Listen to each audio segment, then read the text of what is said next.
in the village, while Shinji and Asuka are taken to wonder. Then, Gendo initially appears to confront Willy. Asuka and Mari attempt to permanently deactivate the 13th unit with the Lance of Longinus, but they fail. It then turns out that all the events, including Willy's interference, were rigged by Gendo himself, who wants to restore Unit 01. And after all these years, Shinji has to confront his father for the first time.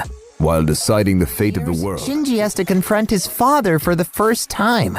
While deciding the fate of the world, which is a more usual thing for Shinji to do. So, where do all the main characters end up at the end of this film? And the whole Evangelion franchise?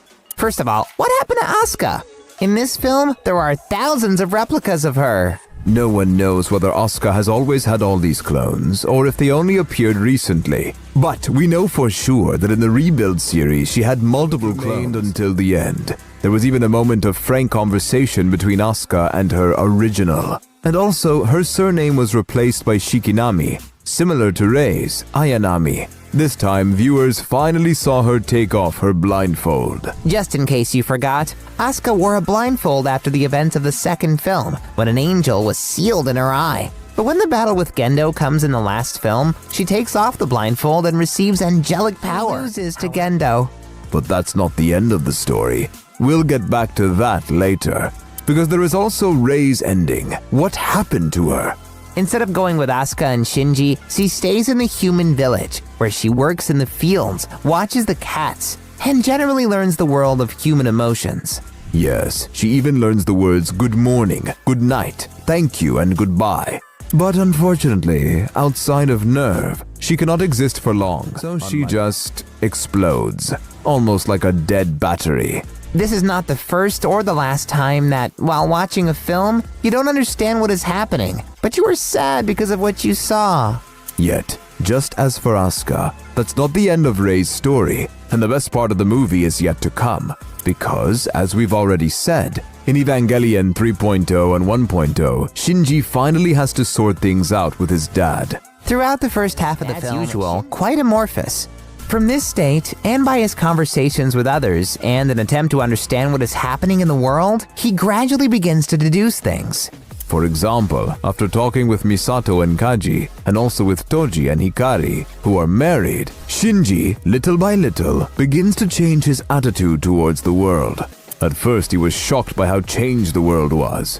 But then he realizes that the world wouldn't exist without his direct participation. On Wonder, he and Asuka meet Mari, and together they try to take action against Willy and then Gendo.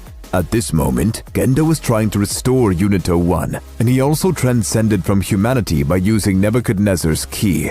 In the best traditions of Evangelion, we get a reference with the help of another reference. Finally, Shinji and Gendo find themselves in the space of an alternate world made of memories, and instead of fighting each other, they finally get to talk. By the end of the session, Gendo realized that he was doing bad things to his wife and son, and said that Yui was his savior. While Shinji admitted that his personality and that of his father's were similar, they both shut down from the world and other people. Therefore, thanks to the new Gaius Lance, which allowed him to change the world and its aspects, Shinji decides to create a world without Evangelions and angels in general. Yui, who is still present in Shinji's subconscious, pierces herself with a lance at Shinji's behest. The Evas of both Shinji and Gendo do the same after her, rebuilding the reality. So, what happened after the Evas and the angels disappeared? A true ending for all the characters. Which not only made many fans happy with the fact that everything ended well, but also gave them a fair share of fan service. In the end of Evangelion, we see an adult Shinji in a suit holding hands with Mari at the train station, and at the same station we see other characters, grown-up Kensuke, even Rei and Kaoru, who are all standing next to each other. What kind of fan service is it if Asuka didn't end up with Shinji? The whole franchise made us ship these two. Oh, hush! Both Asuka and Shinji outgrew their relationship. Though Asuka did confirm she used to love Shinji, she ends up with Kensuke. Oh well, at least the sea in their world finally became blue after the reset. Evas, angels, all the previous impacts seem to have never happened. Shinji is able to run down the street recklessly with Mari to the song One Last Kiss. Which